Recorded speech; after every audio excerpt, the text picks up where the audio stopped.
नमक और रुई। एक दफा का जिक्र है, एक काहिल गधे पर इसका गरीब मालिक रोज नमक की बोरियां लाद कर बाजार ले जाया करता था। रास्ते में एक नदी भी पड़ती थी।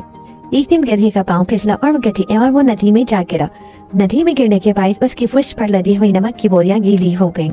जब गधे के मालिक ने उसे खड़ा किया तो उसे अपना वजन बहुत कम महसूस हुआ, क्योंकि नमक तो पानी में घुल चुका था। उसे ये तरीका जानकर बहुत खुशी हुई।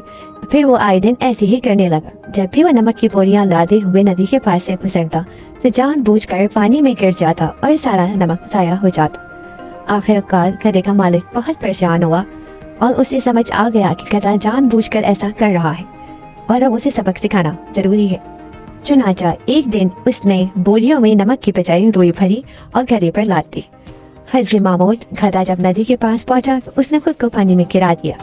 अब गधे ने उठकर चलने की कोशिश की तो उससे उठा ही नहीं गया, क्योंकि रुई ने पानी जब्स कर लिया था। रुई गीली होने के बाद मेरे से कहीं ज्यादा भारी हो गई थी। उस दिन गधे ने बाजार तक का सफर बहुत मुश्किल से तय किया और आइंदा ऐसी हरकत करने से तौबा कर ली।